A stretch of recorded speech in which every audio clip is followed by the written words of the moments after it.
Good morning.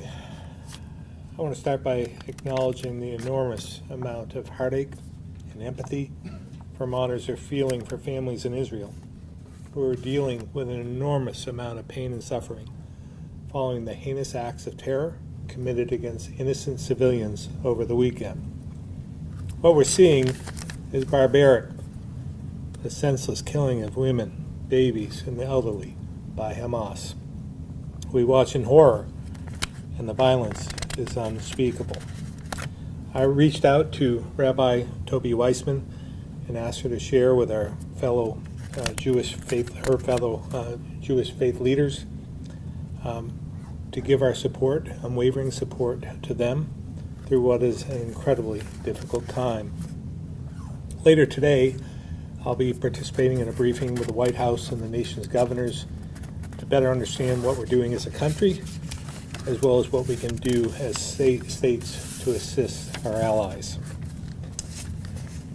Next, we're going to update you on climate resiliency projects as we've continued to work on over the last several years, building on what we started after Tropical Storm Irene, and that clearly needs to be prioritized in the years ahead as we adapt to a changing climate. When it comes to responding to climate change, my team's philosophy has been to work on efforts to lower emissions while also preparing us for impacts of more powerful and severe storm events. To be clear, even if we were to fully eliminate greenhouse gas emissions in Vermont, the impacts of climate change will continue. So only focusing on emissions without also addressing resiliency isn't enough. We have to do both. Over the past several years, my administration has proposed and secured historic investments in these areas. As a reminder, when we received ARPA funding, I asked the legislature to appropriate about $250 million for EV infrastructure, weatherization, flood resiliency, and more. Unfortunately, we did face some opposition from those who didn't want us to focus on resiliency work, but I think this summer's flooding shows why it's so important. Because these severe weather events will continue. So as we recover and rebuild, we need to be thinking about adaptation as well as resiliency. And in some cases, we need to think big. And my team is doing just that in coordination with our federal delegation as we seek supplemental funding from Congress. Secretary Moore will go into more details, but now that we're a couple months out from the worst of the floods, I thought it was important to update Vermonters on the work we've done and what needs to be done ahead of us. So with that, I'll turn it over to Secretary Moore. Good afternoon.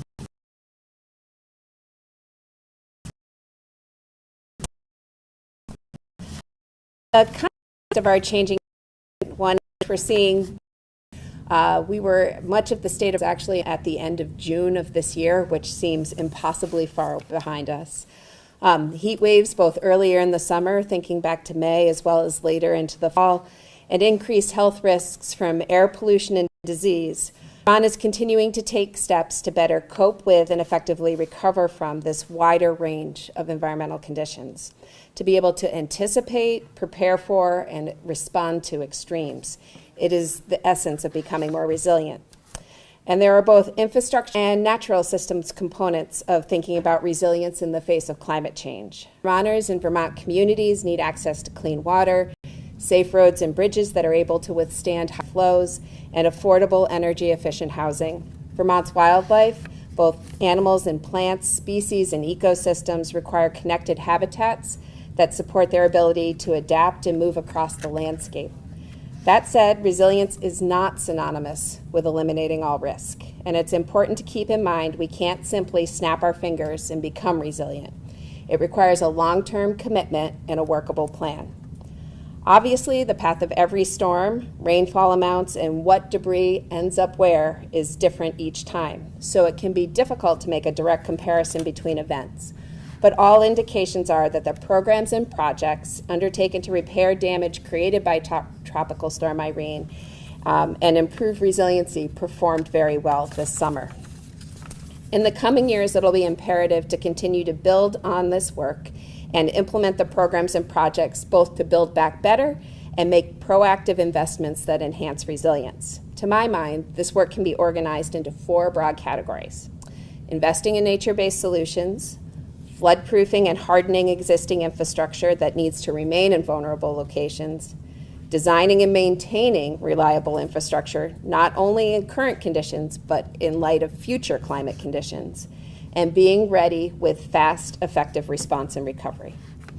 Provide a little bit more detail on each of these as well as some examples. I'll start with nature-based solutions, which is really focused on conservation and restoration of different areas of the landscape.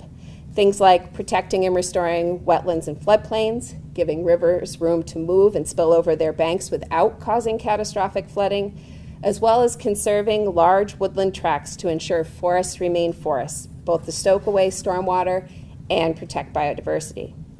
A great example of this is Water Street River Park in Northfield. Flooding along the Dog River during Tropical Storm Irene damaged 18 homes in Northfield's Water Street neighborhood. The town worked with affected property owners and FEMA to secure flood buyouts that helped homeowners move out of harm's way and allowed the town to acquire about 5 acres of contiguous floodplain area right outside the downtown.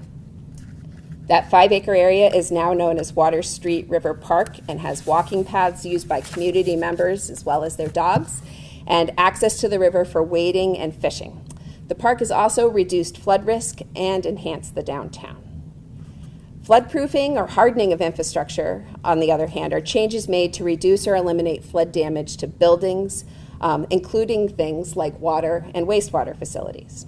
An example here is investments made in the Waterbury State Office Complex following Tropical Storm Irene.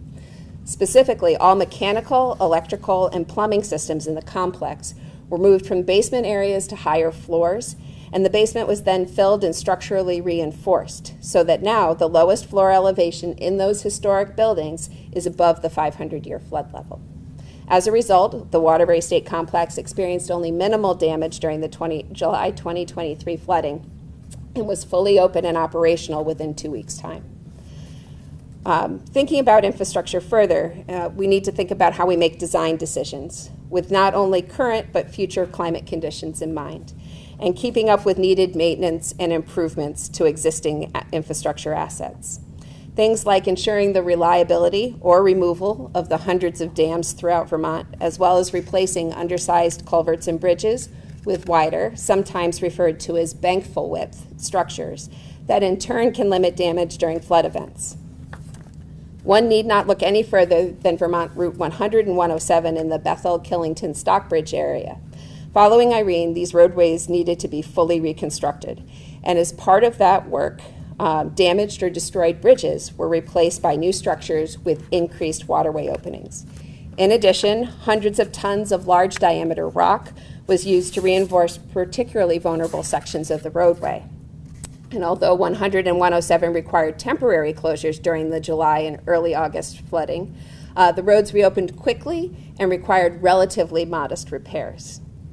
And finally, fast and effective response is essential to supporting the safety and well-being of Vermonters in the face of climate change.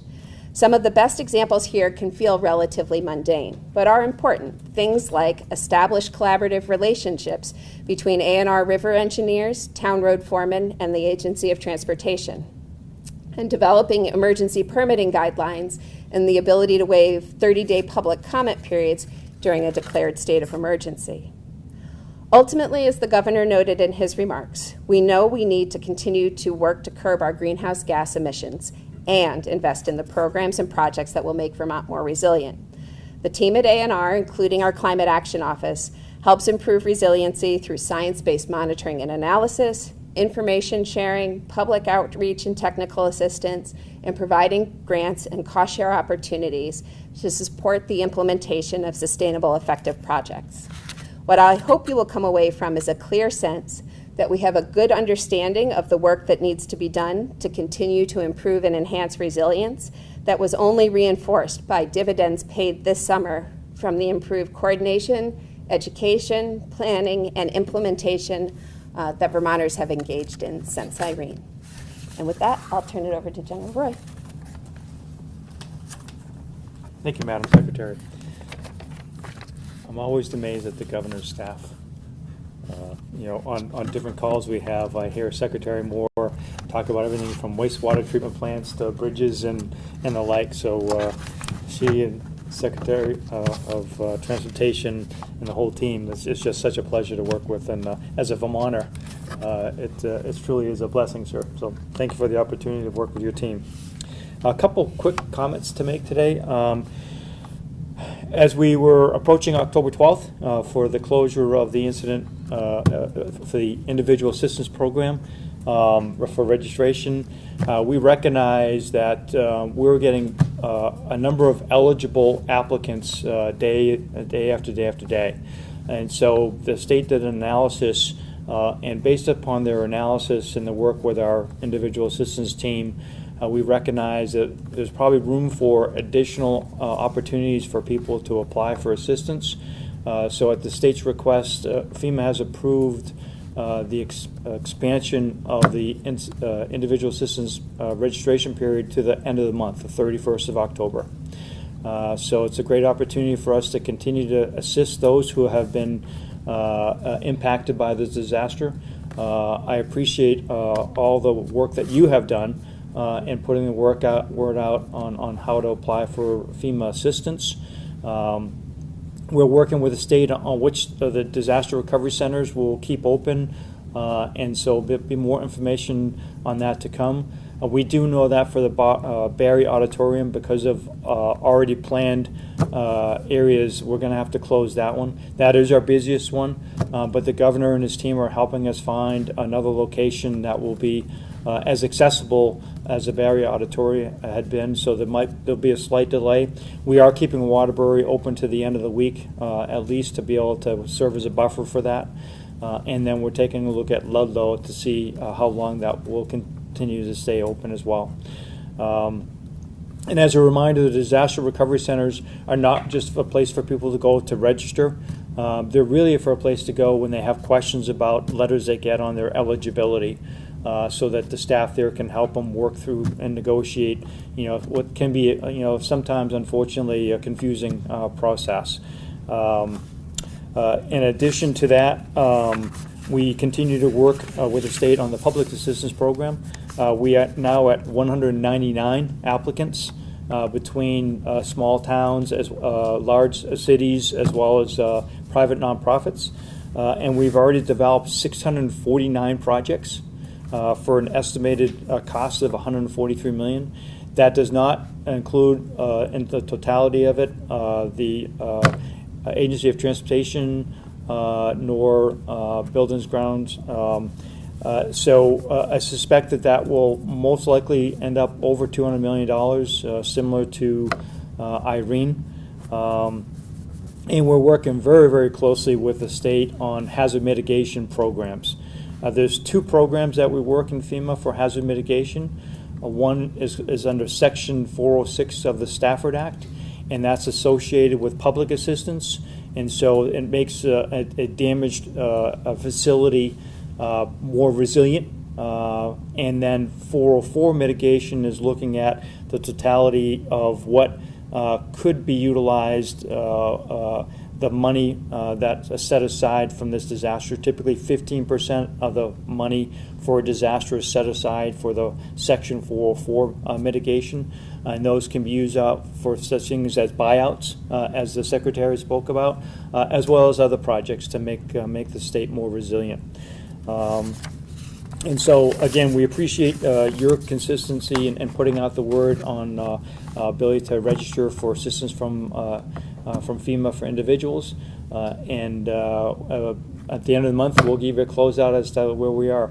We have, by the way, provided over $21.4 million for individual assistance so far. And that does not include the direct housing mission, which we continue to work on. So thank you very much for the opportunity to pass that on to you today, and I'll pass it back to the governor. Sir. We'll now open up to questions. Governor, you mentioned resiliency. We have a strategic plan for emission reductions, the Global Warming Solutions Act. do we have anything, or do you envision any plan for resiliency, like with benchmarks? Yeah, and whatnot? absolutely. We're pushing forward with resiliency in light of the storm. For instance, I talk about thinking big. We're looking at, and I've talked about this in press briefings previously, but in Barrie, for instance, there's a section that we need to build some resiliency into that area. We need to, along our whole corridor, in terms of the watershed corridor from Barrie to Montpelier to Waterbury. So thinking about building out the capacity, water storage area where we have a reserve where we can store the water to prevent further damage downstream is going to be important. So we'll be going forward with that. We're working with our congressional delegation on that to secure funding because it's not a small dollar issue. Do you see like a plan though of like, by this date we need to have this many bridges that were built after such and such a date, culverts replaced, we need to have these areas, these flood prone areas bought out or restored? I mean, do you see like a piece of legislation or any tangible plan, if you will, that Vermonters can see? Well, again, we will be this is going to be a very major part of this recovery. There's going to be other areas within this event itself that will come to light. So we'll have to see what we are able to accomplish with some FEMA help or with some supplemental funding. It all comes down to dollars. So we know where we want to focus on at this point in time, and we'll just have to wait and see whether we have the funding to go along with that. That'll determine our next steps. Anything you want to add to that? If I might. I think it's important also to know there's a state hazard mitigation plan that's developed by Vermont Emergency Management and updated, I believe, once every 4 or 5 years. They are currently in the throes of finalizing the most current update. It was actually supposed to happen over the summer and was delayed by their attention to the flood events. And that sort of works in conjunction with the programs the governor is speaking to. There are real opportunities following a declared disaster to sort of move us a giant step forward in terms of resilience. But that state hazard mitigation plan is kind of lays the groundwork for the foundational day in, day out work we're doing as state government to improve resilience day over day, week over week. Adding to Calvin's question, do you see, in terms of creating a long-term flood resiliency plan like this, or climate resilience plan, like a legally binding mechanism like the Global Warming Solutions Act, where Vermonters can sue the state if it doesn't meet these benchmarks? Well, again, I'll let Secretary Moore talk about this, but part of what we've been trying to do, I think our members of the Climate Council have been trying to do, is build resiliency in there, and there's been some pushback in that regard. Yeah, I mean it's part of the same thing. So we haven't been successful in doing that, but I think it should be part of the plan. As I stated in the beginning, we can't just focus on emissions. We have to focus on resiliency and face reality, and I don't know if we're doing that right now. Secretary Moore? So the Global Warming Solutions Act does include some language around resilience. In particular, it tasks ANR with developing what's called a Municipal Vulnerability Index. So it's a tool that will be available by the end of this year that would allow communities to conduct a municipality-specific assessment of where key climate vulnerabilities are. I think the challenge in part has been we have these very explicit greenhouse gas concentration targets that we're required to achieve under the Global Warming Solutions Act. It's not possible to make those kind of quantitative targets when it comes to resilience, because it isn't an all or nothing proposition, right? Like, there is no risk fully eliminated. It's managing our risk. So it doesn't have that same quantified set of metrics, and I think as a result doesn't receive necessarily the attention it should in the conversations about our climate work. It's been hard to get it on par with greenhouse gases or even with clean water, where we have clear numeric targets that we're aiming for. Secretary Moore, while you're up there, also the Chief Recovery Officer Barnum. I know you guys were both at Barry City Council last night. So I guess just first off, and with the mayor talking about they have a $13 million budget and they have quadruple, even more than that, in damages. So I guess maybe after being there and hearing from people, what were some of your key takeaways? And then also, you talked about resilience and building back. What kind of ideas do we maybe have for that Barry area specifically, if you have any yet? Sure, I'll start and then gladly turn it over to Doug to talk further. I think it's clear that it's going to take a combination of local, state, and federal resources to build back in a resilient fashion, that it is not reasonable to think that the community could do that kind of recovery work on their own, nor even that the state has the resources necessary to help envision what that future could look like for Barry. I think there are components of all of the elements I talked about today, looking for opportunities to create some nature-based solutions and let the Stevens Branch be able to flow out of its banks without having such catastrophic results, thinking about floodproofing and hardening of infrastructure that is likely in the flood, that we could have that faster recovery on the back end. Looking at some of our infrastructure designs components in the Stevens Branch that sort of exacerbated the flood, looking at where bridges and culverts and dams, as well as downstream infrastructure that may back water up, could be modified in order to address future flood events. Thanks, Julie.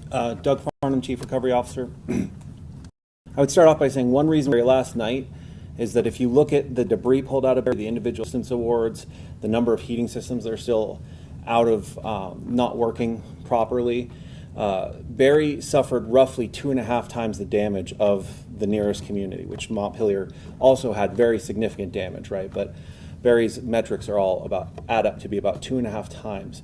So that community was hit exceptionally hard, and that's one reason it was important for us to be there last night.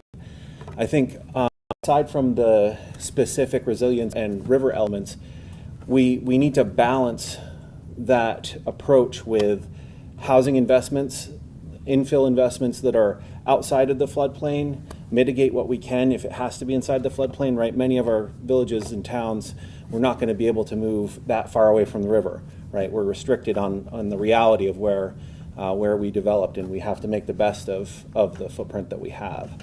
So I think it's going to be important that we support Barry. I mean, there is, prior to the flood, there was a significant housing shortage in Barry. There was a homelessness issue, and this has only exacerbated that and made it more important that we tackle it. So I think approaching the community with a holistic approach that balances their housing needs with the resiliency needs and the environmental needs.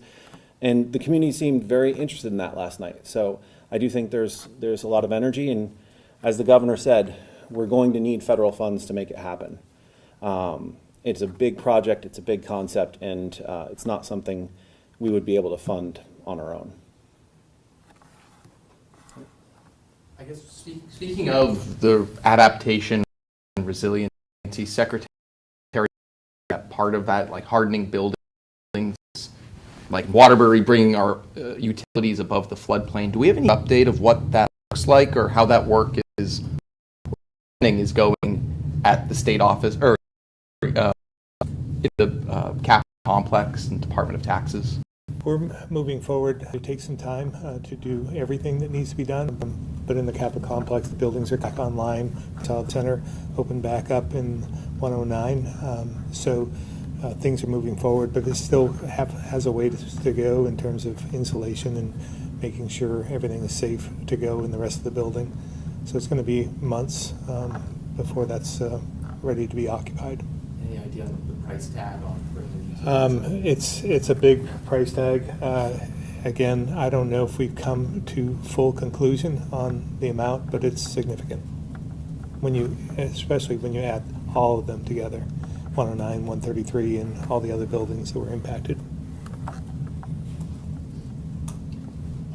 On the note of Barry needing a lot of help, I mean, as Barry rebuilds, is there anything that you guys can do to make sure that it's not gentrified and that people aren't displaced as there's there's a big influx, hopefully, of money into the area? Yeah, no, that will obviously have to be part of the plan forward, and that's something that we'll work hand in hand with the city on, because we want to make sure that we're protecting people. We're not trying to displace people. We're trying to help them get into the future. So, in my mind, it's a phased project, and making sure that we have a plan in place that where we can move people to as we contemplate the hardening, the mitigation, and so forth.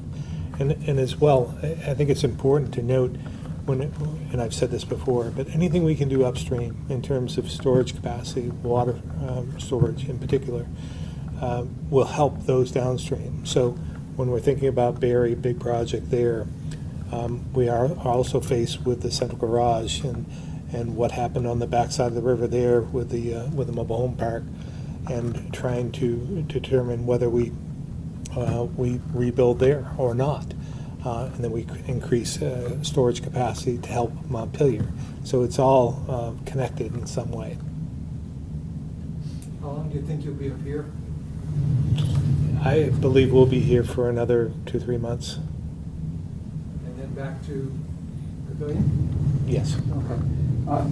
Governor, speaking of resilience, Green Mountain Power has filed a plan, with state regulators to make blackouts a thing of the past by 2030. Have you seen that, and what do you think of it? I haven't seen it, but I've heard the reports. I haven't spoken to them directly about this, but building resiliency is important to all of us in different ways, and it goes to the grid as well. I think the headlines misconstrued a bit of what I was thinking when I saw the headlines, like we're going to bury all the lines by 2030, which at first I thought was just not possible.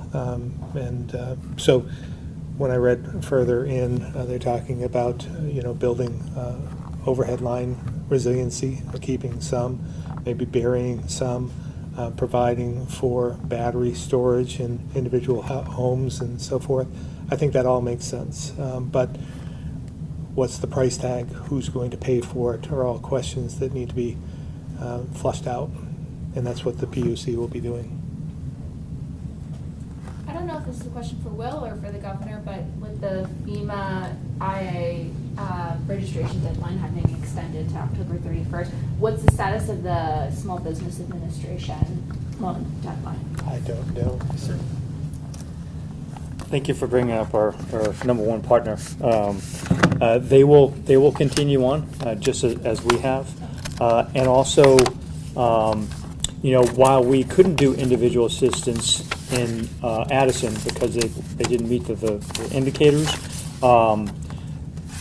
SBA was able to go there. State them to go, and there's several homes that were able to assistance from the SBA, helping them through a difficult period. Speaking of the SBA, they have loans to both homeowners, renters, and businesses, and they're currently at $22.9 million of assistance they provided as well. And so again, they'll be alongside us through the 31st of October. And is that, this is so annoyingly petty, is that 11:59 p.m. on October 31st, or? Yeah, I would say, Sam, yep, through midnight, yep. Okay. Great point, thank you. None of your questions here are annoying or petty. I just want to go on record as saying. Governor, last night the Burlington City Council passed a resolution aimed at tackling the public safety and drug crisis. As part of that resolution, they called on lawmakers and you to walk the streets of Burlington and to visit Burlington. Is that something that you would do? I do visit Burlington. It's part of Vermont, and an integral part of Vermont. And we're all in this together. Pointing fingers at each other isn't going to solve the problem. We're going to have to tackle this together.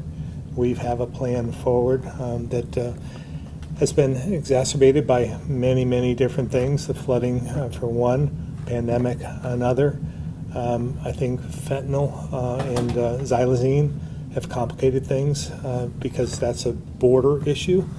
So we have to get help from the federal government to secure borders, cut off the supply, so to speak. That'll be helpful. But again, the principles of how we're choosing to attack this problem remain the same. And it really is about prevention, treatment, recovery, and enforcement. And we have to have all four legs of the stool in order to accomplish that. So we're a willing partner, obviously, for the entire state, and we'll look forward to working with them. Are you concerned with what some people perceive as a decline in the state's, one of the state's biggest tourist attractions? I mean, Burlington is a big economic driver. Some people are concerned businesses leaving, public safety concerns. Is that something that's on your radar? Yes, absolutely, and something that we identified it early. We had troopers available to the city early on, as you remember. There's been a couple of task forces put together to help in terms of the supply of illegal drugs into the community. So again, we're in this together, and I'm concerned. But this is a countrywide problem.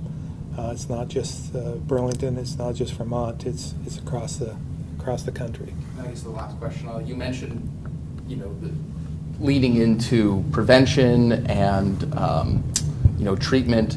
What's your assessment of how the state's harm reduction efforts have been going with Narcan, test strips, needle exchanges, et cetera? I mean, where does that fit into the equation? Yeah, it's all part of the solution. There's no one easy answer to this. It's from all different types of approaches, and I was just at event yesterday with Jenna's Promise and Jenna's House, and we talked about harm reduction, Narcan, and treatment solutions that they've incorporated that have been successful. And so again, there's no one answer to this, and we need to work at this together. Back to flooding, my colleague Audie asked me to ask, is there any kind of recourse or state law that renters can point to if they were displaced by the flood or had utility cutoffs or, faced flood issues, and now their landlords are demanding back rent and threatening evictions? I don't have the answer to that, but we can get the answers to that. I mean, Seems like Doug has something. I can address Doug? the governor. Oh, if you'd like. great. So Vermont does not currently have a requirement in leases for an out clause for natural disasters. So that's something that is used in other states, and I think we're assessing that. It is complicated, and we want to look at why, if this was discussed in the past, why it wasn't added as a required element of leases. But it's definitely not an element of Vermont law currently. Okay, so there's really nothing that renters can do then? Well, I think a lot of it comes down to being fact-based, and if they're low income, I would say that a great option for them is to consult with legal aid and see, because if, I'm far from an expert on this, but if the unit didn't have utilities and wasn't habitable, then legal aid may be able to help them with recourse. But there's no automatic clause in Vermont leases that says if there was a disaster, you automatically don't have to pay rent. It's gets more into the weeds than that. Okay. Governor, would you support a law? I know I'm putting you on the spot here, but adding that in as a requirement for leases? Well, we have to take a look at it and see what the language does and the repercussions as a result, but always willing to consider anything that protects the general public. Okay, we've got one on the phone. We'll go to Keith, the Rutland Herald. Hi. So this talk of resiliency with regard to flooding has me thinking this. We're putting a lot of eggs in the flood basket, which makes complete sense given what we've been dealing with. But I wondered, just given what's been going on in Canada with wildfires, we're obviously in a similar sort of geography. I'm just wondering if we have any plan or thought as to the state of possible wildfires in Vermont going into the future here. Well, That's just we're always on guard in some respects and watching that. We've done that for. Wildfires are certainly a concern. Wildfires here tend to look different than I think they do in northern Canada.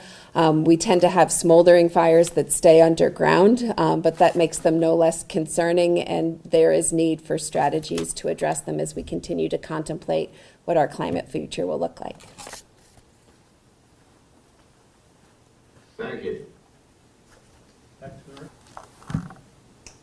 Will, do you have an end date for the Ludlow Recovery Center when that might be closing? We don't at this point in time. We, having just approved yesterday the extension, we need to get an assessment from the state as to how long they would like us to have us here. I do understand that there are challenges with the location we're at because it's going to be turned into a haunted house. And so not quite the scenario we want to have set up. So if we're going to stay in Ludlow, we'll probably have to find a location. And when you say, so I know you got to move out of the Barrie Auditorium for hockey games, but would it be another location in Barrie, do you think? Yeah, our intent is to be in Barrie because that is our largest producing DRC. Cool. Okay. Thank you.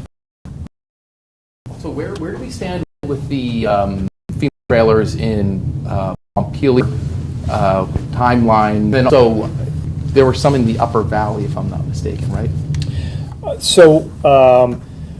We're working with residents who are both in Windsor and Lamoille counties to find locations for them. And if not, we've got two other avenues, the direct lease and the multifamily lease and repair programs. For the Montpelier site, we had a design in place. We worked with the city on it. There were some slight modifications they wanted us to make to the footprint we had. So we've redrawn it. We provided it to them yesterday, and we're meeting with them on Friday to hopefully go final on that, taking a look at the infrastructure, et cetera, to see where we're at. So we recognize that weather is getting colder. And time is running out, so we're very hopeful that by the end of this week we'll be in a good place to start moving forward. And when do you expect people to move in? We're still hoping, for before the end of the year, December timeframe.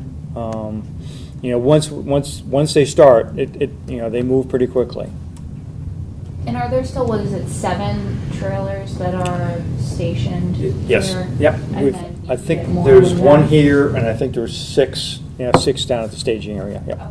So obviously we can move very quickly for the first ones. Yeah. And it only takes 2 days to get those units up from the staging area that they're at down south. Where? It's a couple different places they have them at. There's one, I think, in Frederick. And then also we have a large location in Alabama as well. So, but once they get them on the road, it's a pretty quick turn. Okay. And they are all, as like I mentioned before, they're all in northern climates. So no challenges there. Thanks.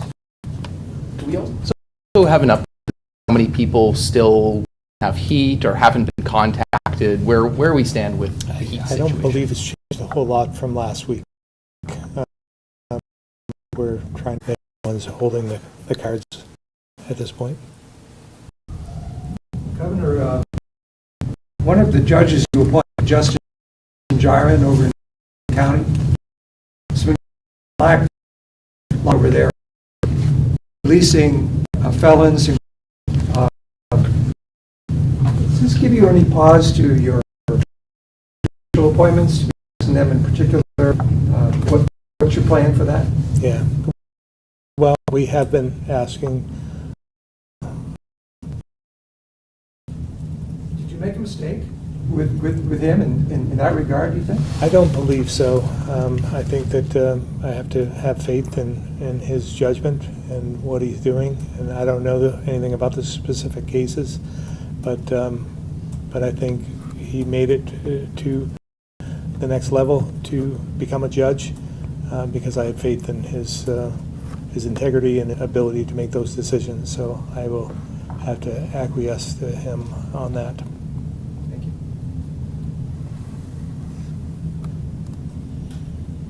All right, thank you all very much.